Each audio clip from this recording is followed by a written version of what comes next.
bukan belajar, karena kita akan mengetahui bagaimana supaya menjadi seorang humas, menjadi PR yang baik, terutama dalam konteks di Kementerian Agama. Oleh karena itu, tepuk tangan yang paling kencang yang kita punya Bapak Ibu. Di awal ini saya menyampaikan kepada kita semua bahwa harapan masyarakat hari ini adalah semua berhak tahu. Tidak boleh lagi ada informasi yang disembunyikan oleh pemerintah, apalagi dari teman-teman admin. Makanya peranan di awal-awal yang ingin saya sampaikan adalah semua berhak tahu, karena ada undang-undangnya yang telah diatur oleh pemerintah pusat. Oleh karena itu kewajiban kita semua untuk bisa memaksimalkan bahwa peranan kita adalah haknya daripada masyarakat untuk mengetahui informasi. Baik, saya dikasih judul yang agak berat ya. Ini workshop kehumasan tentang strategi memenangkan isu di sosial media. Karena bicara tentang strategi, berarti kita bagaimana caranya bertahan di era gempuran media sosial digital yang orang sekarang bilang adalah 5.0. Belum selesai dipahami apa itu 4.0, tiba-tiba ada lagi 5.0. Makanya soal digitalisasi adalah bukan siapa yang pintar, siapa yang cepat menguasai banyak informasi, maka dialah yang memenangkan pertarungan di era digital ini. Sebelum lanjut, izinkan saya menyampaikan, tak kenal maka tak sayang maka tak cinta maka tak arif ya, tak arif. Setelah tak arif, tak kancing gimana ini. Bapak Ibu jelas ya, suara saya jelas ya? Oke. Baik Bapak Ibu, nama lengkap saya tadi sudah disampaikan oleh Kakanda yang gagah moderator, yaitu Muhammad Rizal Jamal. Pekerjaan saya cuma 3, content creator, public speaker, dan creative trainer. Mungkin yang belum terlalu dipahami di bagian akhir, creative trainer adalah menurut Menteri Pariwisata Pak Sandiaga Salahuddin Uno adalah sebuah proses wirausaha yang hanya bermodalkan 2, yaitu kecerdasan dan juga informasi. Jadi semua Bapak Ibu, dengan adanya era digital banyak orang bisa menjadi creative trainer. Ini pendidikan saya SS Sarjana Sastra. I was English Department student from Hasanuddin University. Alright, nice, thank you very much. Itu bisa tahu. Iya, ampun. Saya disclaimer memang sekarang ya. Alhamdulillah MSc Magister of Science. Ada juga yang mengatakan masih seperti itu, dia gak perubahan. Ya. Ada juga yang mengatakan Master Tegala Ilmu, macam-macam lah. Saya merupakan produk UNAS Kampus Merah. Alhamdulillah.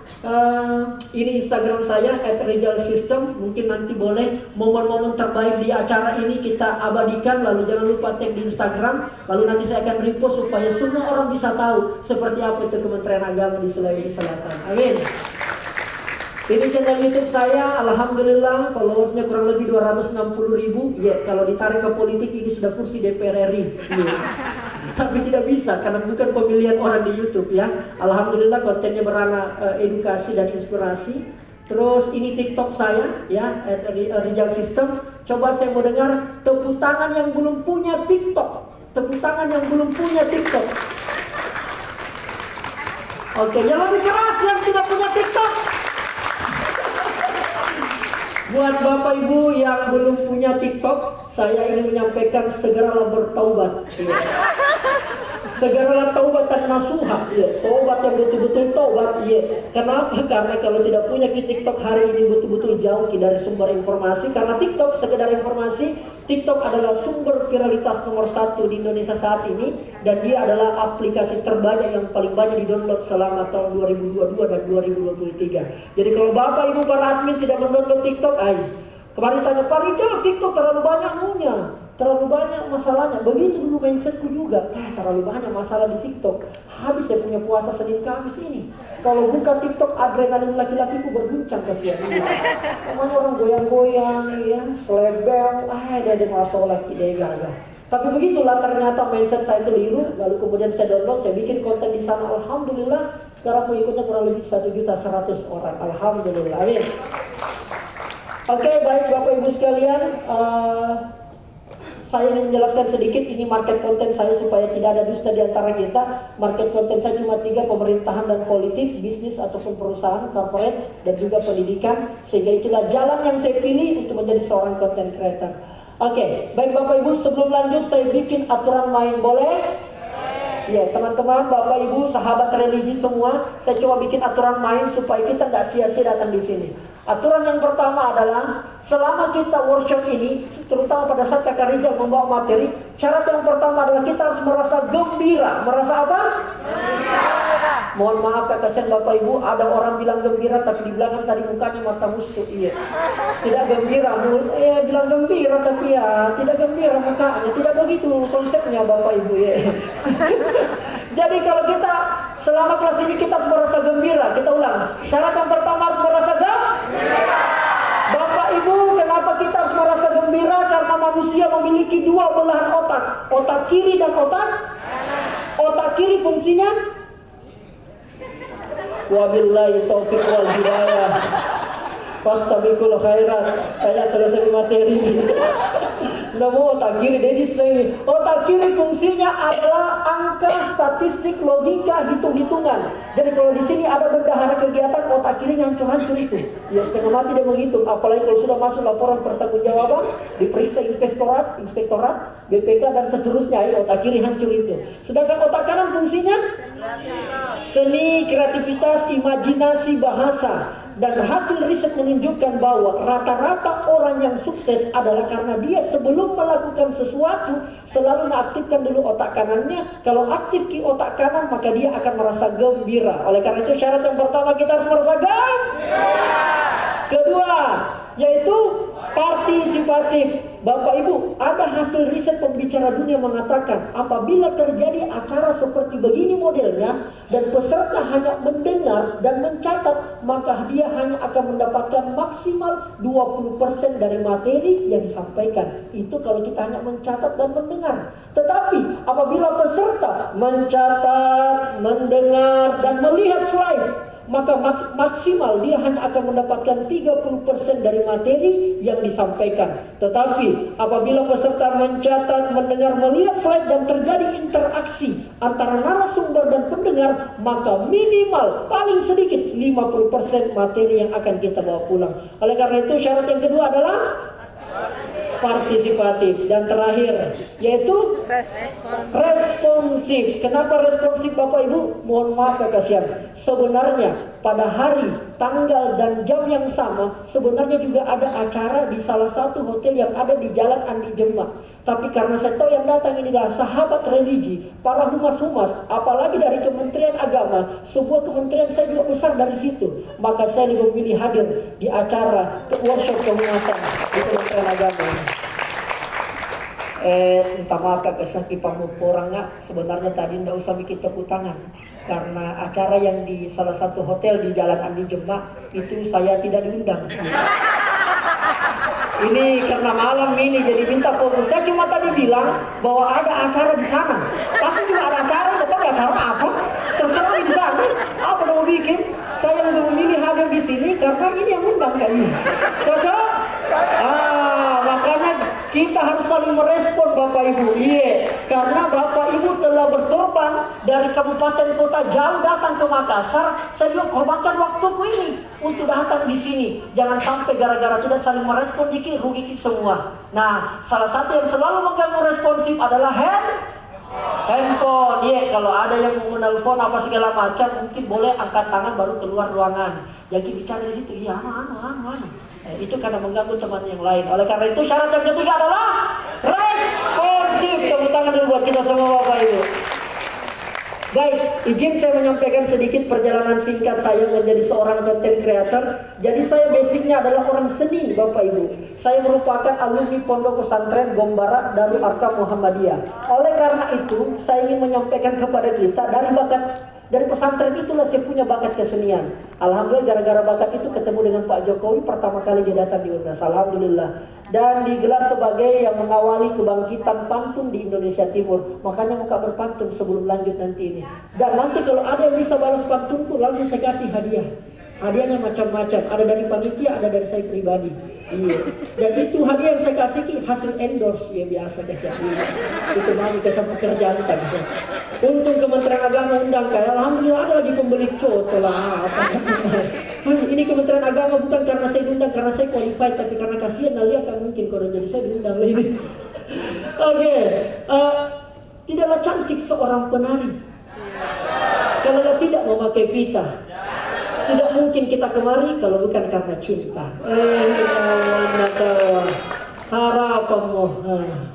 Baik Bapak Ibu, dari 2014 saya fokus programnya ke pengembangan anak muda karena saya beasiswa dari Kementerian Pemuda dan Olahraga. Sebenarnya dapat 2 beasiswa, tapi alhamdulillah waktu dapat beasiswa itu adalah fokusnya untuk menjadi ASN, PNS. Melalui Rektor UNAS waktu itu Prof. Idrus Paturusi, saya dikasih beasiswa karena dianggap mahasiswa yang terbaik versi beliau. Alhamdulillah lolos dan menjalani beasiswa, tapi pemasana Allah Ta'ala takdirku sepertinya tidak di situ karena passion berubah. Passion itu kemana? Ke teknologi. Passion itu ke digital, ke kreativitas, ke leadership dan community dan entrepreneur. Akhirnya saya mengundurkan diri dan alhamdulillah 2 bulan menganggur ditawari oleh Kementerian Pemuda dan Olahraga. Makanya banyak tugasku dari 2014 menjadi seorang aktivis yang bergerak dalam dunia kepemudaan yang konsentrasinya cuma 4 bidang, yaitu leadership atau kepemimpinan, kedua entrepreneur, wirausaha, komunitas, dan juga adalah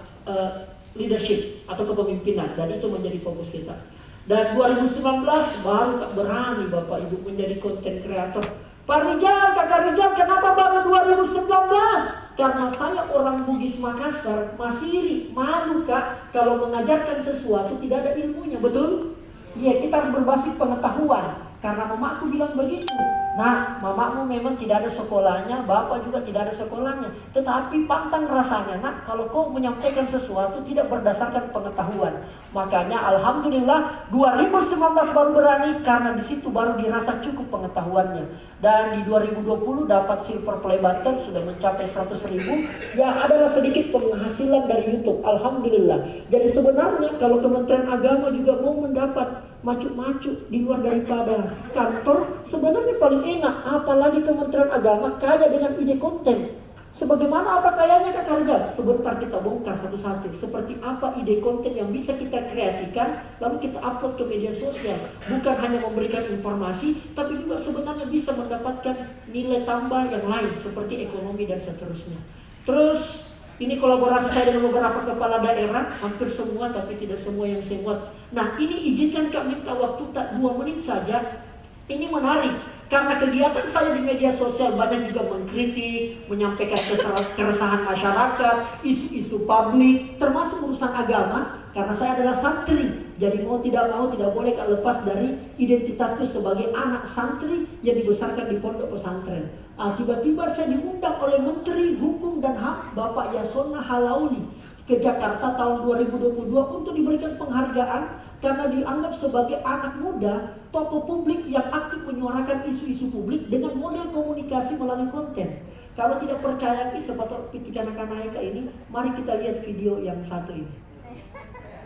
Diraih oleh Rijal Jamal dari Kantor Wilayah Kementerian Hukum dan HAM, Sulawesi Selatan.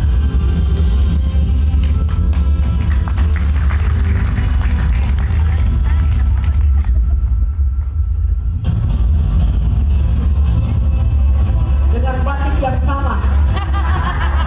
Ini menandakan satu di batikku ya. Ini menghargai ya. Pak Menteri bilang, ini kan kamu YouTuber ya? Alhamdulillah, terima kasih banyak. Nah itulah kira-kira.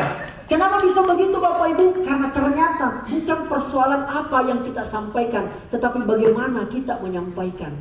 Karena hukum dasar psikologi manusia, orang akan lebih tertarik kepada kita bukan karena isi yang kita sampaikan, tetapi 80% yang mempengaruhi adalah caranya kita menyampaikan.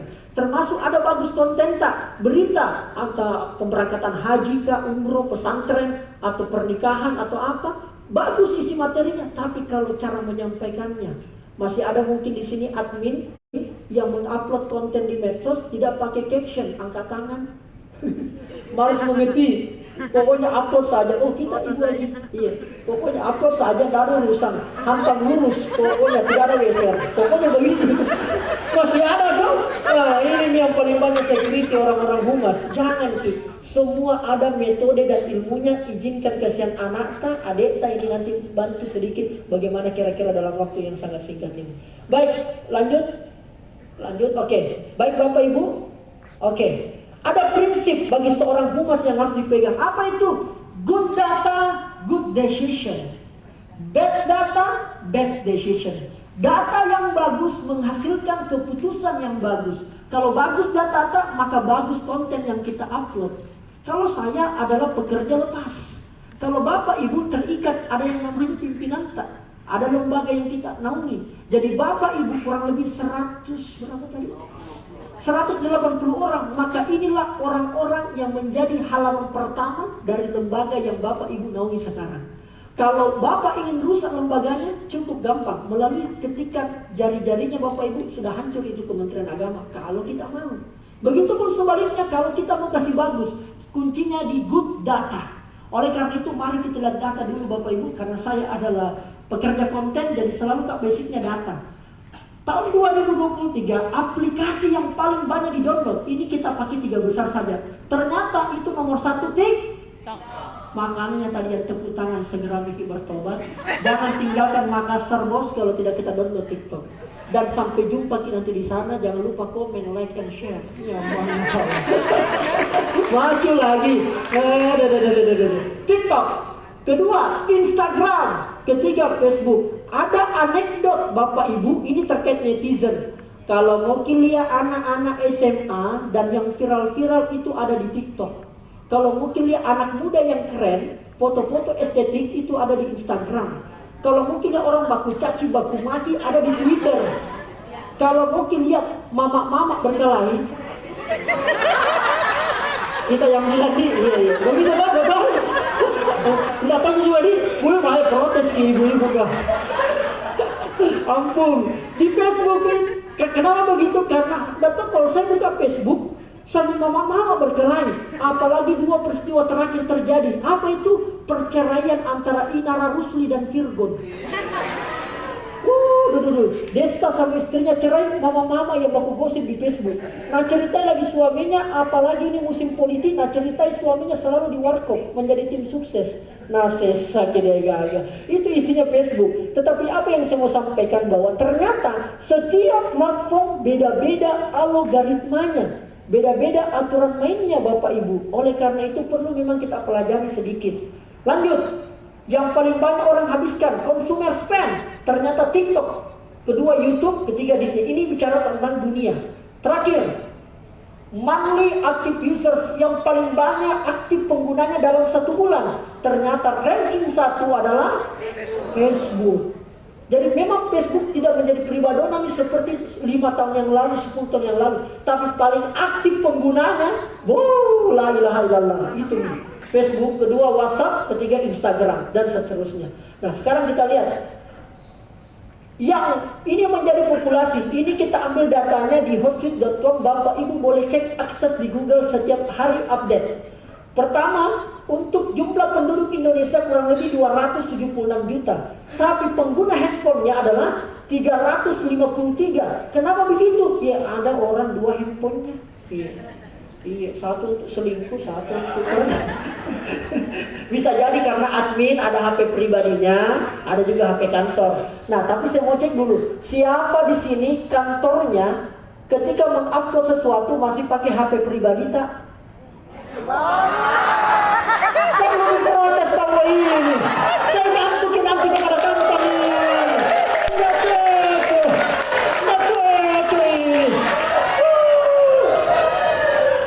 Setengah mati kita acara di hotel. Mana biar handphone nggak tahu admin pakai HP lah. Kalau kuota.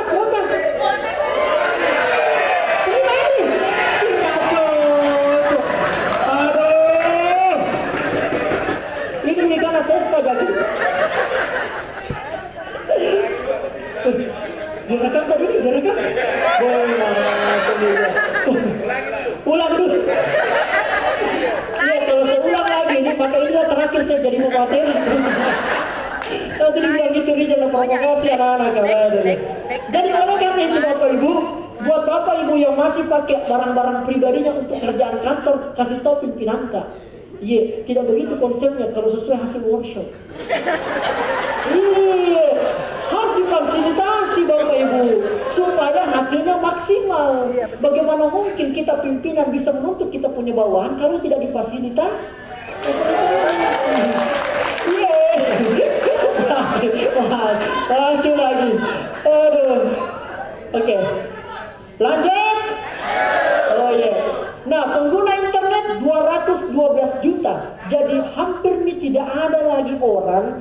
tidak bersentuhan dengan internet kecuali mungkin yang di pelosok atau yang blank spot yang tidak ada internetnya di daerah-daerah.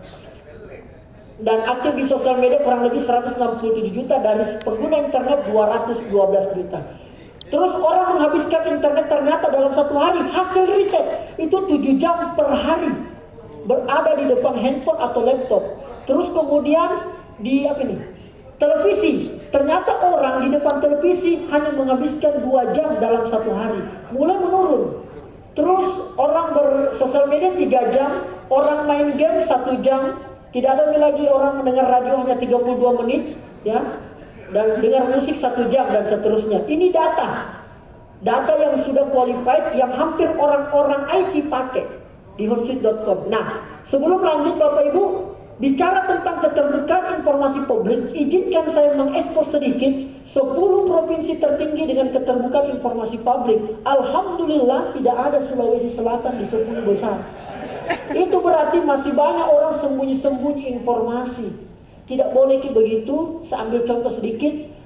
Ketika saya jadi mahasiswa mau ikut pertukaran pelajar di Jepang melalui Dinas Pemuda dan Olahraga Provinsi. Sebenarnya ada peluangku terpilih karena hanya lambat saya dapat informasinya, dikasih tahu informasinya oleh orang-orang terdekat dulu. Keluarganya bapak kah? Keluarganya bos kah? Dan sebagainya. Di situ emosi kah sebagai anak muda mahasiswa waktu itu. Saya cek peraturannya ternyata tidak boleh lagi. Makanya kita sebagai orang humas, terutama sebagai pelaku digital yang menaungi sebuah kementerian bernama Kementerian Agama, itu yang perlu kita tahu Bapak Ibu. Prinsipnya adalah semua orang berhak tahu, tidak boleh tidak Bapak Ibu, kecuali memang yang sifatnya rahasia negara. Nah ternyata Sulsel tidak ada. Boleh di zoom sedikit Kakak Cesar. Jawa Barat menempati urutan pertama, ya. Ini Sulsel tidak ada. Ternyata Sulsel di mana? Sulsel berada di tahun 2022. Sulsel berada di urutan 5 terbawah dari 34 provinsi. Risetnya mungkin di semua kementerian atau di semua lembaga yang ada di provinsi ini. Tetapi alhamdulillah 2023 sudah mulai keluar datanya. Sulsel menempati urutan 19 saat ini sebagai salah satu provinsi dengan keterbukaan informasi publik, dari angka 70, sekian persen menjadi 76. Kalau saya hoax, nanti silakan dicek datanya Bapak Ibu. Dan ini tantangan kita. Bagaimana Kemenak provinsi? Bagaimana Kemenak kabupaten kota? Nah, silakan Bapak Ibu cari masing-masing sesuai dengan apa yang menjadi ketentuan. Nah, ini yang paling penting Bapak Ibu. Oleh karena itu Bapak Ibu, kita sudah mulai masuk pelan-pelan pada inti tugas saya. Sebelum saya bicara tentang strategi isu menangkan di media sosial, kita perlu tahu dulu apakah sebenarnya alasannya orang buka sosial media. Ternyata cuma 3 hasil riset saya. Pertama, orang cari informasi, betul? Mau cari informasi tentang haji, umroh, apalagi pesantren atau pernikahan dan sebagainya, pasti orang follow Kemenak. Mau cari informasi tentang Makassar, ya Makassar info kejadian. Mau cari informasi tentang beasiswa, ya pendidikan. Karena memang alasannya orang buka sosmed mau cari informasi. Siapa yang paling banyak menguasai informasi, dialah yang menjadi pemenang di era ini. Kedua, orang alasannya buka sosmed adalah cari hiburan. Mau refreshing dari jam 8 pagi sampai jam 4 sore di kantor, pulang dapat macet, nonton di sosmed, di handphone, buka mau hiburan, ketawa-ketawa dan seterusnya. Itu kenapa kita follow Tumping Abu, kita follow Kakak Jade, Kakak Anggu dan teman-temanku yang lain. Terakhir, dan ini sedikit konten kreatornya, yaitu orang cari inspirasi. Yang kalau dia buka itu konten langsung masuk semangat, langsung bersemangat, langsung bergetar hatinya, langsung mau bergerak. Nah, saya menjadi konten kreator karena ini yang saya kejar. Kalau begitu Pak Rijal, bagaimana caranya konten yang bagus? Usahakan bikin konten memuat salah 2 dari alasannya orang buka sosmed. Pak Rijal, saya mau bikin konten, anggaplah Kementerian Agama Makassar misalnya, memuat tentang informasi. Kalau mungkin bagus, usahakan juga ada hiburannya. Salah 2-nya. Kalau tidak ada hiburannya, usahakan ada inspirasinya, bisa melalui cerita, bisa melalui caption yang diketik, bisa juga melalui yang lain atau gambarnya dan sebagainya. Itu kalau mungkin betul-betul konten tak dapat menimbulkan timbal balik, ada interaksi. Karena apa gunanya di media sosial Bapak Ibu kalau tidak ada interaksinya? Oleh karena itu usahakan bikin konten. Pak Rijal, tidak ada informasinya, ya kalau bisa ada hiburannya, ada inspirasinya. Nah, saya perlu bocorkan satu saja kakak, Bapak Ibu, ini baru saya sampaikan di acara Kementerian Agama, bahwa kekuatan media sosial hari ini, algoritma berubah di media sosial. Ternyata banyak orang suka itu kalau berhubungan kontennya dengan cerita. Makanya kenapa kalau orang dengar cerita langsung penasaran. Coba kita ambil contoh. Beberapa ustadz kondang, dai kondang di Indonesia, anggaplah kita ambil contoh Ustadz Das'at Latif. Perhatikan gaya ceramahnya Ustadz Das'at ketika dia selesai menyampaikan amma ba'at. Setelah dia menyampaikan amma ba'at, kalau ada mungkin gubernur atau apa disampaikan yang terhormat, setelah itu dia tidak bilang pertama-tama marilah kita senantiasa memanjatkan puji syukur kecuali khutbah Jumat, karena memang itu aturannya. Tapi kalau ceramah-ceramah biasa, setelah amma ba'at Ustadz Das'at itu, setelah saya riset 10 videonya, dia selalu menggunakan teknik cerita di pengantarnya. Ternyata medsos juga berfungsi sama dengan itu. Bangunlah branding berawal dari cerita. Kenapa orang banyak follow kakak Rijal? Karena saya menggunakan teknik cerita sehingga orang tertarik. Selalu ada cerita baru, selalu ada inspirasi baru. Oleh karena itu, karena inilah alasannya orang makanya serang masyarakat di situ Bapak Ibu. Pasti dia butuh informasi, kasih ke informasi, bisa sifatnya infografis, ada data-data, ada tabel, ada angka-angka boleh, terus ada hiburan dan inspirasi. Lanjut. Oleh karena itu perlu kita manfaatkan dengan baik supaya lembaga yang Bapak Ibu naungi sekarang ini betul-betul bisa bermanfaat. Sekarang kita cek informasi publik yang disukai oleh masyarakat. Seperti apa ciri-cirinya? Boleh agak di zoom kakak Cesar. 1, dia harus relevan. 2, keterbukaan dan transparansi. Lagi-lagi. 3, bahasa yang mudah dipahami. Saya berhenti dulu di bahasa. Bapak Ibu kondisikan dengan kondisi geografis tak. Karena kita di Bone, di Sidrap, atau mungkin di Palopo, di Toraja, ya gunakan juga bahasa yang dekat dengan netizen, menggunakan bahasa itu. Jangan tong nih, halo guys, gue hari ini, pelan-pelan. Iya, sesuaikan ke bahasa yang mudah dipahami. Tidak pernah orang bilang bahasa sesuai dengan ejaan yang disempurnakan. Tidak, Ji. Yang penting bahasanya mudah dipahami akan membuat kemudian audiens cepat berinteraksi dengan apa yang kita posting. Terus menggunakan cerita seperti yang saya sampaikan tadi. Gunakan media visual, usahakan karena sekarang orang muda nih mendesain Bapak Ibu. Ada namanya Canva atau ada juga orang pakai Corel, Photoshop dan sebagainya. Di handphone itu semuanya sudah bisa Bapak Ibu. Kehadirannya TikTok membuat semua orang muda menjadi konten kreator karena difasilitasi fitur-fiturnya yang canggih. Ada di aplikasi CapCut, ada di InShot, macam-macam dan itu Bapak Ibu bisa pakai. Terus solutif, usahakan kalau ada masalah kita bahas, ada solusinya di bagian akhir. Terus interaktif. Nah Bapak Ibu minta tolong kakak Sian, ini keresahannya Rijal pribadi. Kalau ada netizen bertanya di salah satu akun di akunnya Kemenak dan kita menjadi admin, usahakan dijawab Bapak Ibu. Karena itu adalah peluang besar, mangsa paling enak untuk meningkatkan kita punya engagement. Itu istilah medsos. Tapi bahasa Indonesia sederhananya engagement adalah kira-kira grafis, kondisi grafis yang dimana bisa kita tahu berapa orang suka, berapa orang share dan sebagainya. Tidak bisa banyak itu kalau kita tidak interaktif. Jadi setelah posting, enter, pum. Wabillahi taufiq wahidayah. Terserah mau di like, mau di share, nggak ada urusanku. Yang penting mana tanda tangan nih, kira-kira begitu. Jangan ya. Ya harus dibangun interaksinya Bapak Ibu. Selanjutnya evaluasi dan tinjauan. Ini penting. Namanya saja ada manef, monitoring dan evaluasi. Selanjutnya Bapak Ibu, gara-gara seperti itu yang disukai, maka oleh karena itu pesannya adalah karena generasi sekarang berkomunikasi lewat media sosial.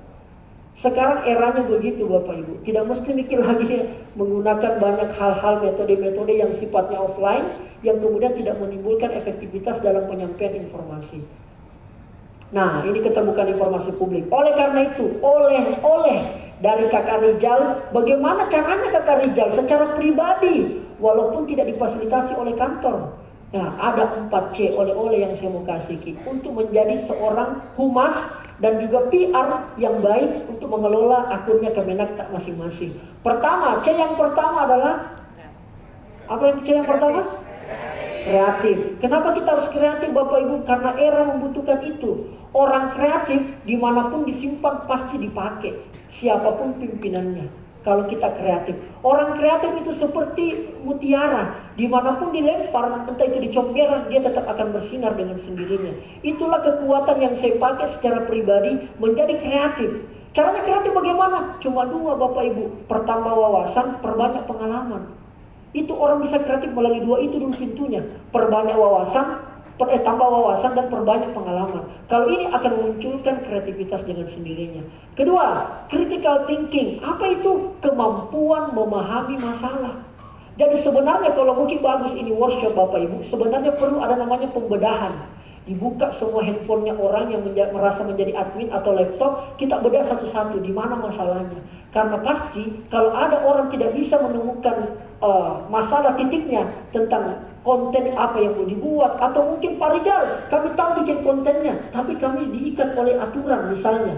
Itu berarti karena kita belum critical thinking, kemampuan memahami masalah. Kalau kita pahami masalahnya, maka kita tahulah kira-kira apa yang harus kita bikin. Ketiga, yang ketiga adalah communication Bapak Ibu. Kenapa communication? Karena ini menjadi salah satu dasar kenapa media sosial lahir. Supaya komunikasinya orang itu lebih efektif. Tidak perlu lagi jauh jaraknya. Media sosial itu menembus batas.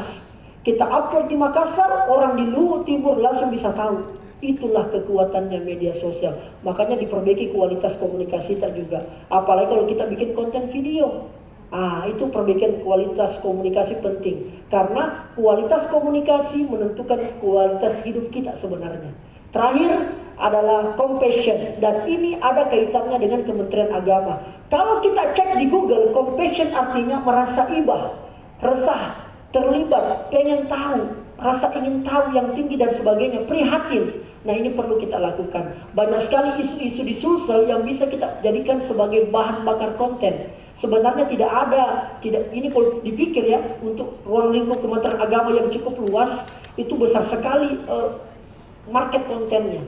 Makanya perlu memiliki C. Jadi tadi C yang pertama adalah kreatif, yang kedua adalah critical thinking, kemampuan paham ki masalah, riset ki, yang ketiga adalah komunikasi, yang terakhir adalah compassion. Nah, dengan teknologi apapun dapat dilakukan dengan lebih mudah. Inilah era digital, everything is digital. Peradaban telah masuk ke era digital. Bapak Ibu mohon maaf Kak Kedong, saya kemarin baru-baru keluargaku naik haji. Dan salah satu yang menghambat biasa adalah karena kita punya orang tua sudah umur, ya sudah hampir 70 tahun. Jadi kadang-kadang mendapatkan informasi agak-agak sedikit tersendat. Nah, saya yang bantu.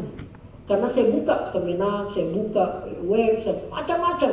Dan menghubungi beberapa teman-teman yang terkait informasi dan sebagainya. Alhamdulillah sedikit dimudahkan. Eranya sudah begitu, maka tidak mau Bapak Ibu bisa mendapatkan pahala yang banyak hanya gara-gara memposting satu postingan, pahala jariahnya luar biasa. Nah ini yang perlu kita pikirkan Bapak. Ini soal mindset dan niat saja. Nah sekarang kalau untuk ditanya apa sih sebenarnya fungsinya itu medsos Kakak Rijal, kenapa perlu ada workshop kehumasan di pemerintahan? Kira-kira ini versi saya. Satu, memberikan informasi, itu sudah jelas. Kedua, melibatkan masyarakat, terlibat ke masyarakat dengan sendirinya. Ketiga, membujuk masyarakat. Tauki Bapak Ibu, Pandawara Group, kelompok anak muda yang membersihkan sampah.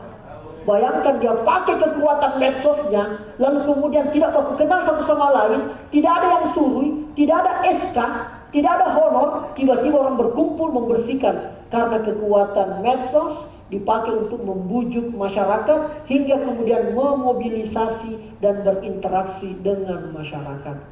Kenapa bisa bergerak Kakak Rijal? Dalam teori psikologi manusia hanya 3 yang membuat orang bergerak. 1, karena ada kekuasaan. Karena kita punya kepala kantor, naik Surki ikut workshop, ikut Ki. Karena memang ada kuasanya. Dia punya kekuasaan untuk menyuruh kita. Makanya kita jalankan. Kedua, faktor apa yang kedua? Faktor uang. Karena ada bayar Ki. Ini saya punya kru, kameramen, mungkin mau datang di sini karena dibayar. Makanya dia datang di sini. Sebentar diselesaikan. Iya. Jangan terlalu banyak ambil uangnya Kementerian Agama. Iya. Dosa kok. Itu faktor uang. Dan yang ketiga, ini yang saya maksud dengan yang ini tadi. Apa itu? Karena ada namanya kesadaran kolektif. Kita sadar bahwa itu penting, kita sadar memungut sampah itu penting, makanya kita datang bersama itu anak-anak muda bernama Pandawara Group di medsos, di TikTok. Sama, sebenarnya pemerintah bisa melakukan itu. Yang penting dikelola dengan baik. Nah, masa depan pemerintahan digital Indonesia cuma ada 2 alat komunikasi paling efektif dan membunuh jarak geografis. Seperti yang saya jelaskan tadi. Tantangannya, nah ini minta maaf Kak, ini kasihan kalau agak-agak sakit sedikit penjelasannya. Tantangannya kita cuma 2 juga. Apa itu? SDM-nya Bapak Ibu, sumber daya manusianya. Ya, jadi makanya penting namanya ada workshop kehumasan begini. Alhamdulillah, senang sekali saya rasa hadir di sebuah acara ini. Terima kasih banyak, tepuk tangan dulu buat panitia atau penyelenggaranya. Karena kenapa? Maka kita sudah menjawab tantangan yang pertama, yaitu sumber daya manusia. Mau tidak mau, kita harus perkuat SDM-nya. Dengan itulah kemudian melalui pelatihan, workshop, seminar, webinar, apapun itu tidak boleh berhenti kita lakukan. Harus terus kita lakukan. Saya juga Bapak Ibu, tiap 3 bulan saya rubah, saya punya model. Karena harus ada investasi leher ke atas. Karena ilmu pengetahuan terus bergerak, ilmu pengetahuan tidak pernah berhenti. Dia terus bergerak. Seperti roda. Jadi kalau kita ketinggalan, maka kalau kita tidak mengupdate lagi, maka selesai. Kita akan betul-betul tertinggal Bapak Ibu. Tantangan yang kedua adalah sarana dan prasarana. Itu nih handphone. Harusnya dibelikan ke itu dari kantor. Kuotanya dibelikan, difasilitasi. Internetnya, kuotanya. Susah. Bagus nih SDM-nya. Kena sarana, cari tamat, kan kira-kira begitu Bapak Ibu ya. Ini idealnya ya, idealnya. Tapi kembali lagi dikondisikan dengan kondisi keuangan ya, kondisi kemampuannya masing-masing kita punya kantor. Oleh karena itu Bapak Ibu, ini saya lanjut saja. Nah, ini terakhir sebelum kita sesi tanya jawab. Ada 7 poin untuk strategi memenangkan isu di sosial media. Sebelum kita tanya jawab dan sebelum kita main-main bagi-bagi hadiah. Pertama adalah 1, Bapak Ibu tentukan dulu tujuan dan juga pesan kunci apa yang kita mau sampaikan. Beda konten kreator seperti Kakak Rizal dan beda konten kreator yang melekat di pemerintahan Bapak Ibu. Tujuannya harus diperjelas. Kalau kita sulit menentukan tujuan, tidak ada salahnya kalau kita meng-hiring orang profesional untuk bisa mendampingi dalam beberapa waktu tertentu. Nah kira-kira begitu. Tentukan dulu tujuannya. Karena kalau tujuannya tidak jelas, tidak bisa kita melangkah ke yang lain. Bukan kita bisa memenangkan isu di sosial media, bukan hanya karena ada yang jago mengedit, ada yang jago mendesain. Tidak. Karena mendesain, mengedit bisa dipelajari. Tapi menentukan tujuan, itu perlu betul-betul dirembukkan semua. Salah satu tantangan yang pernah saya dapat cerita, orang humas yang ada di Bantaeng, salah satunya adalah pimpinan. Orang-orang humas sudah update, tapi pimpinan masih kolot. Wah, terhambat betul itu kasihan. Nah, itu kendala-kendala, curhatan-curhatannya beberapa admin, teman-teman dari PPID, pejabat pengelola informasi daerah di setiap kabupaten. Kalau saya mendatangi lagi, cerita Pak Rizal, kami sudah buat ini, tapi kadang-kadang kita mau karena pimpinan kita, oh enggak usah ini. Nah, ini yang kadang-kadang. Jadi memang menentukan tujuan semua, mulai dari pimpinan paling atas sampai paling bawah harus duduk bersama. Kenapa bisa begitu Pak Rizal? Karena era sekarang adalah era digital. Halaman pertama kantor bukan tiang bendera, bukan pagar dan bukan papan nama, tetapi bagaimana medsosnya, maka begitulah sebenarnya kementerian. Coba kita cek Kementerian Agama pusat, berapa followersnya? 1 juta ya, kalau tidak salah, kurang lebih 1 juta. Kementerian Agama, lihat postingan terakhir kapan? 3 jam yang lalu kan? 12 jam yang lalu? 1 hari yang lalu? Atau 3 hari yang lalu? Coba izin Pak dari Kementerian Agama. Ya. Tanah Toraja, dari Tanah Toraja. Kita mulai cek coba Instagram dari Kementerian Agama Tanah Toraja. Kapan postingan terakhir? 3 hari yang lalu, seminggu yang lalu. Di situ diukur itu bagaimana kinerja daripada kantor dan publik secara terbuka bisa menilai. Oleh karena itu Bapak Ibu, perbaiki kualitas itu Saya pernah ditanya, ada IO dari Jakarta. Pak Rizal, iya Bu, kami dari IO profesional di Jakarta mengundang Pak Rizal menjadi pembicara dan sebagainya. Tapi kami boleh tahu ya, Pak Rizal ini kerjanya di mana dan sebagainya. Jelaskan nih, saya konten kreator Bu. Oh gitu ya. Mas boleh tahu nggak kantornya di mana Mas? Apa jawaban saya? Izin Ibu, kantor saya di Instagram, kantor saya di TikTok, kantor saya di YouTube dan terbuka 24 jam. Kapan Bapak Ibu bisa mau datang? Silakan. Tak bangka-bangka itu ibu, maksudnya kantornya? Iya. Sekarang itu Instagramku Bapak Ibu, follower 130.000 sekian, itu di kantorku. Dan itu kalau saya mau jual, mahal sekali harganya Bapak Ibu, karena proses perjuangannya luar biasa. Ada istilah namanya sekarang adalah aset digital. Iya, aset digital. Temanku kemarin ada mau jual akun YouTube-nya dengan follower 10.000, dengan subscriber 10.000, nah jual menjadi 30 juta. Nah jual, karena mau berobat mamanya. Karena ada yang mau beli akun YouTube untuk kepentingan ini macam-macam. Karena itu sudah menjadi aset digital. Oleh karena itu yang jadi masalah kadang-kadang setiap kantor saya lihat adalah kalau adminnya hari ini si A, tiba-tiba dimutasi ke sini atau resign, diganti sama admin yang B. Ini yang paling parah Bapak Ibu, karena bertukar-tukar orang. Akhirnya apa? Selalu kembali ke basic, back to basic. Nah itulah pentingnya peranannya pimpinan setiap kantor untuk bisa memperhatikan hal kecil seperti ini.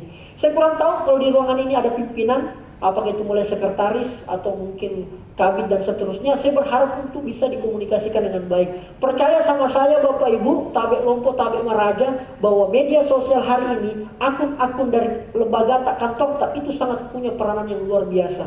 Saya bisa mengukur ini kantor aktif atau tidak dari media sosial. Begitu di publik caranya menilai sekarang. Tidak lagi datang di kantornya ada orang, Assalamualaikum. Tidak.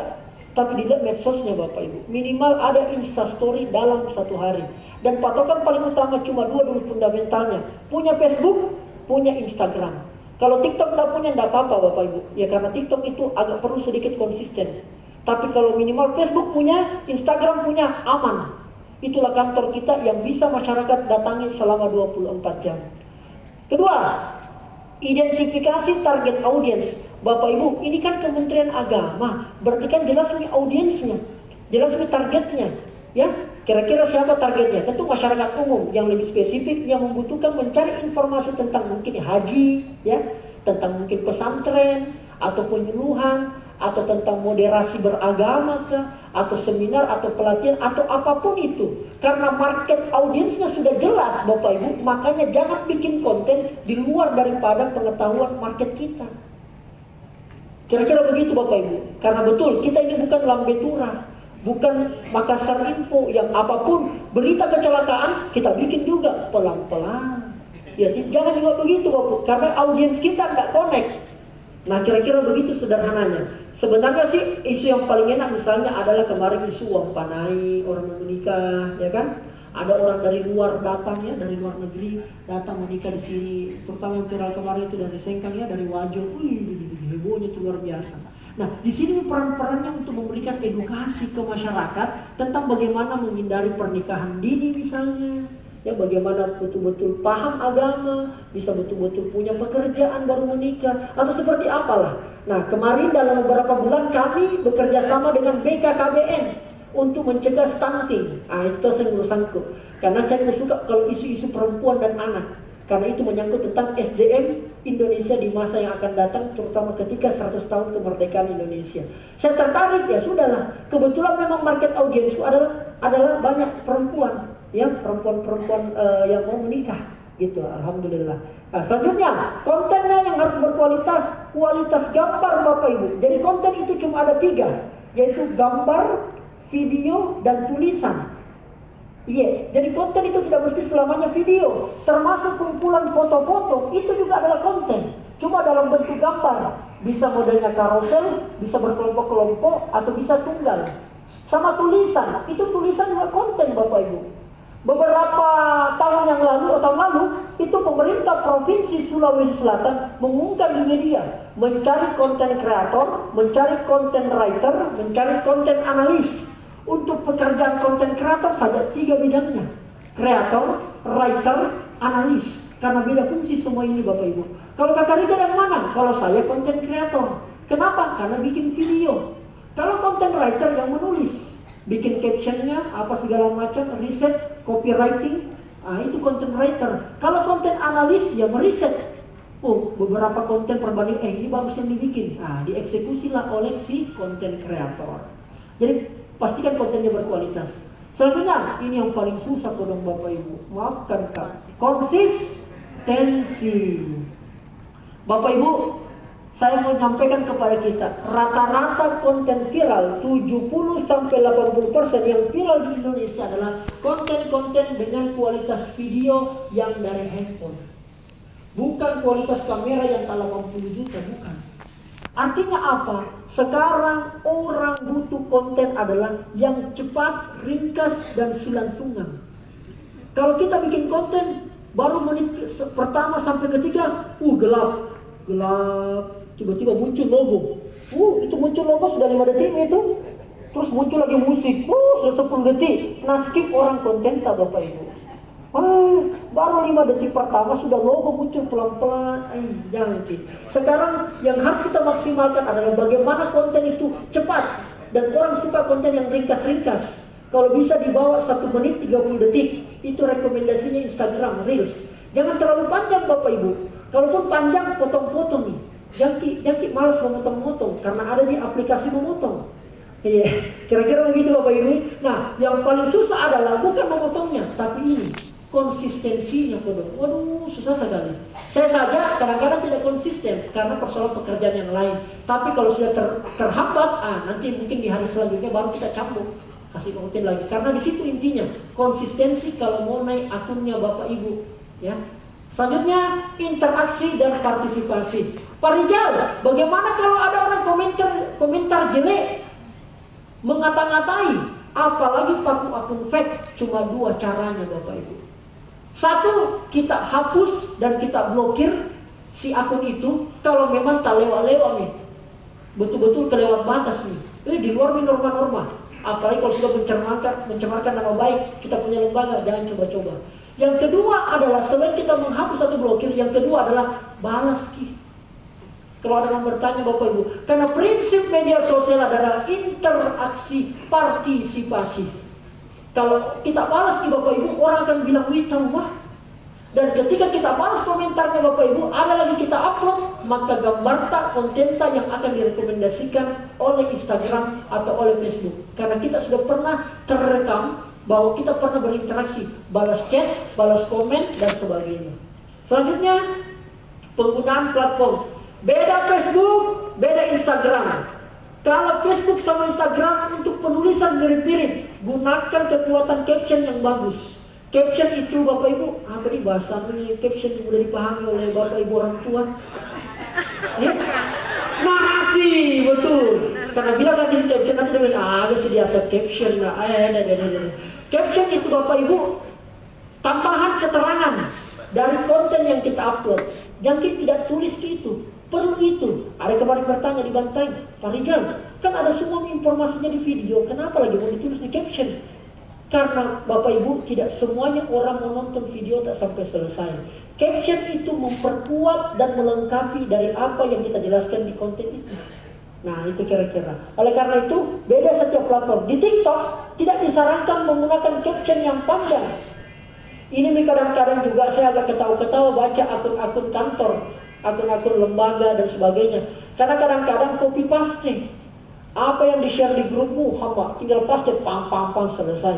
Di TikTok tidak cocok caption yang panjang Bapak Ibu. Cukup 1 kalimat sampai 2 kalimat selesai. Di TikTok itu 3 detik pertama yang harus bagus.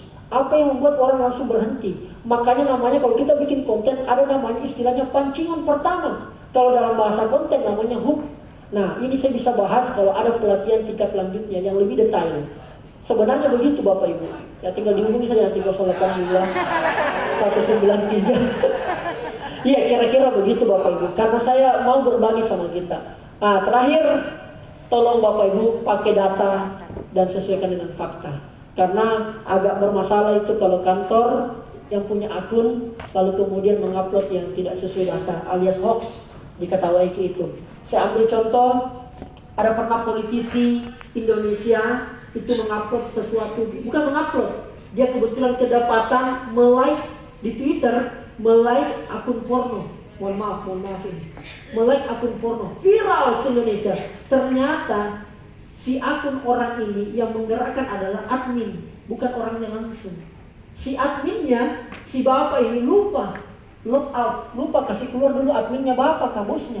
Udah like akun itu akhirnya viral diberitakan. Nah ini juga hati-hati buat bapak ibu kalau kita pakai akunnya kantor tak untuk mencek-cek atau stalking ya si mantan dan sebagainya, atau melihat akun-akun yang tidak jelas, hati-hati gitu, bisa merusak citra kita.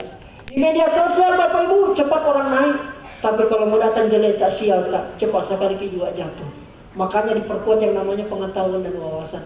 Mungkin ini saja Bapak Ibu yang saya bisa sampaikan sebagai pengantar, dan kita tunggu sesi tanya jawab. Terima kasih banyak. Silakan Kak.